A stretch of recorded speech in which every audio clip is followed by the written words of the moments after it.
مساء الخير واهلا بكم الى حلقه جديده من واشنطن اونلاين. معي انا هدي العويس على نورث بريس. اللاجئون السوريون في تركيا كلمة السر التي تحاول الأحزاب التركية اقتناص أصوات الناخبين من خلالها قبل أيام من الموعد النهائي للانتخابات التركية، ما يجعل الاستحقاق الانتخابي التركي الحالي ملف هام يمس السوريين في الداخل والخارج. فما هي النتائج الأولية لاستطلاعات الرأي التركية، وأي مستقبل ينتظر اللاجئ السوري في تركيا، وما مستقبل السياسات الخارجية التركية تجاه مناطق الإدارة الذاتية ودمشق؟ هذا ما أبحثه في حلقة اليوم من واشنطن أونلاين، وضيوفي لهذه الحلقة هما السيد سيناي سيدي، كبير باحثي الشأن التركي في معهد الدفاع عن الديمقراطية، ينضم إلينا من واشنطن. ابقوا معنا للمتابعة. أبدأ هذه الحلقة مع ضيفي السيد سينان سيدي، كبير باحثي الشأن التركي في معهد الدفاع عن الديمقراطية FDD، ينضم إلينا من واشنطن. سيد سينان، أبدأ بالسؤال عن تصريحات أدلى بها رئيس حزب العدالة والتنمية على قناة الجزيرة قبل أيام. قال أنه يتوقع أن يكون الفوز مضمونا للرئيس الحالي رجب طيب أردوغان. هل تتفق مع هذا الاستنتاج؟ Not at all. It's not a guaranteed result. I think right now what we're seeing is if the polls in Turkey are any indication or just the level of public sentiment that is captivating both President Erdogan and his opponent, Kemal Kılıçdaroğlu, that this is a neck and neck race. It does, the polls do show both leaders at about the same sort of percentage point, with possibly a slight advantage for Mr. Kılıçdaroğlu. But I think right now, anybody who makes the comment or declares that this candidate or the other is definitely going to win is stretching a little bit, because I just think at this point we don't know. It's too close to call, and we'll just have to wait the results on May 14, the night of May 13 or early May 15, just to basically have an understanding of who has won, if they have won, in the first round of voting. سنان، إلى أي حد تتمتع الانتخابات التركية بالنزاهة والمصداقية؟ هناك في واشنطن من يقول أن رئيس أردوغان بعد كل هذه السنوات في الحكم تمكن من تغيير القوانين وفصلها على مقاسه لكي يفوز في كل الانتخابات. هل هذا صحيح؟ I mean, credibility is it depends what we want to understand by that. I think Erdogan faces a considerable amount of challenges in front of a widespread portion of the Turkish electorate who do not perceive him as credible. They think he has failed after 21 years to basically deliver on governing a strong and predictable economy that delivers upward social mobility and stability for the people. There is widespread lack of credibility as perceived by the people in just basic government functions, which is oversight for effective building code.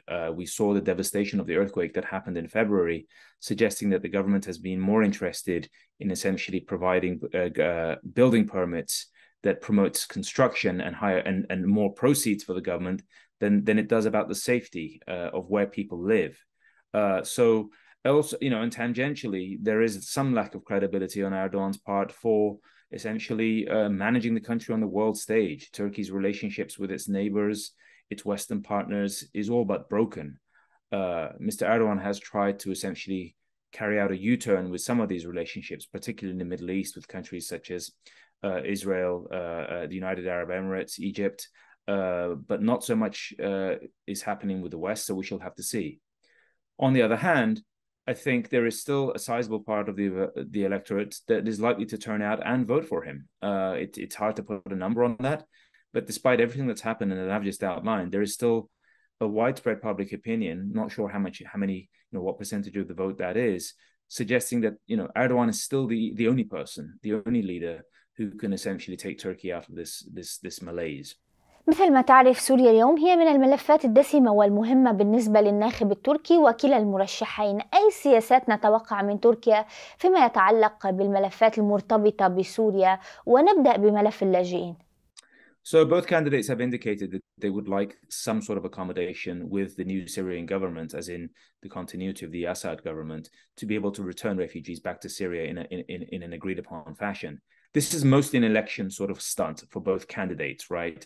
The vast proportion of Turkish voters want a solution and want the Syrian population to be returned back to their home country, because they believe that Erdogan has taken in too many refugees, with the European Union as well as other advanced and developed countries have not taken in virtually any significant numbers, and they would like some other sort of responsibility sharing to occur. And given the level of economic problems Turkish people are facing, these sentiments of wanting to send the Syrian population back to Syria is always growing. So just on that front, we'll see. In terms of what will the relationship between Erdogan and Syria look like? Assad Syria look like if Erdogan wins? Well, Erdogan is interested in reaching an agreement. He has not been interested or enthusiastic, let's just say, in shaking hands with Assad, because doing so would mean that Erdogan's entire policy in Syria, which was essentially to remove Assad from power, is a recognition that this has failed. But be that as it may, he cannot control the outcome. The Russian government is essentially very much pushing both sides to make this happen. And therefore, senior Turkish leaders in the defense secretary's role, as well as the intelligence and military sort of sources in Turkey, are meeting with their Syrian counterparts in Russia this week. So we're expecting some sort of compromise. But in return for that, the Syrian government will want the removal of Turkish troops located in northern Syria, because they believe that the presence of Turkish troops is there as an insult, but they also back sort of rebel groups which are a problem for the regime in Syria, and they would like Turkey to essentially remove those. So what kind of a deal will be reached between Erdogan and Assad, it remains to be seen, but both sides need to be able to sell that to their own sort of people.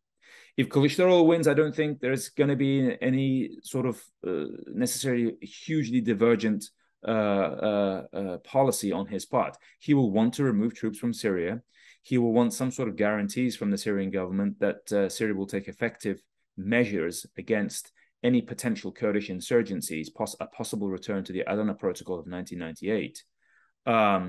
But Mr. Kılıçdaroğlu is in a somewhat more comfortable position to distance himself with Erdogan-era Syria policies by just saying, look, this was not our policy to take in 3-4 million refugees. It was not our policy to put Turkish troops into Syria. So we're going to pull those out now, if that happens. But again, they will want some sort of accommodation from the Syrian government, particularly towards the Kurds, and also the return of some, even if it's symbolic, refugees back to their country. في حال حدثت تفاهمات ومحادثات بين أنقرة ودمشق وكان هناك ضمانات سورية بألا يكون هناك أي اعتداءات على الحدود مع تركيا، هل من الممكن أن نرى الحكومة التركية المقبلة أيا كان الفائز تتعايش مع وجود إدارة ذاتية ذات طابع كردي على حدودها؟ In the short term, I would say no. In the longer term, I think it remains to be seen. The Syrian Kurds, under the umbrella of the SDF, but also the PYD, right, are on record for essentially having no quarrel with Turkey. They have not threatened Turkey once about its territorial integrity. They've spent the better part of a decade fighting ISIS, but also regime forces, and basically trying to sort of survive in a war zone by establishing themselves in a stable and predictable and continuity-based existence. That is the maximalist sort of goals of the Syrian Kurds, as I believe. An autonomous zone to be achieved, I think the Turkish government will be very hard opposed to that, whether it's Kılıçdaroğlu or Erdogan. They will try to press that. I'm just not sure how much they can get the Assad government to agree to that. I think the Syrian Kurds' main goals would be to essentially reach a credible compromise with the Syrian government so that they can essentially continue to exist. Whether that's autonomous or not inside of northern Syria, we'll have to wait and see, and how the negotiations mature between the both sides. I am, however, very skeptical about the degree to which Turkey can demand and realize and achieve its goal of not having a Kurdish sort of autonomous zone established in northern Syria. وأخيرا سنان، ماذا عن علاقة تركيا المستقبلية بالكرد الذين يعيشون في الأراضي التركية؟ هل سنرى محادثات سلام جديدة بين حزب العمال الكردستاني والحكومة التركية المقبلة؟ هل من الممكن أن نرى التوتر يتراجع بعد انتهاء الانتخابات الحالية؟ وأردوغان في السابق كان قد ذهب بهذا الاتجاه وبدأ محادثات مع حزب العمال الكردستاني. Interesting. Who knows? I would say that Erdogan is a man of many colors. He has flipped on positions numerous times, conducted many U-turns. Never say no as far as Erdogan is concerned. For now, he is basically using the PKK card as a means to vilify the political opposition. Right now, in the last 2 weeks of his campaigning, what we've seen is him basically color the opposition candidate as a quote unquote a terrorist lover, essentially working with the HDP, the Kurdish party in Turkey, to essentially gain their support, simply because the HDP is also supportive of the Kılıçdaroğlu candidacy against Erdogan. So Erdogan is using that as a means to sort of undermine the opposition by accusing them of being supporters of terrorism. Now, once the elections are over, it will remain to be seen how much Erdogan will continue down the line of using a securitized conception of the Kurdish question in Turkey to continue his rule, right? Would he abandon that and try to seek a new accommodation with the Kurdish cause in Turkey as he did back in the early 2010s? I'm skeptical, but then again, I've learned never to sort of write Erdogan off. It is a major problem. I think it's a big thorn in the side of Erdogan. There's been a lot of bitterness and enmity between the Turkish government and the Kurds of Turkey over the last 10 years, and rightly so.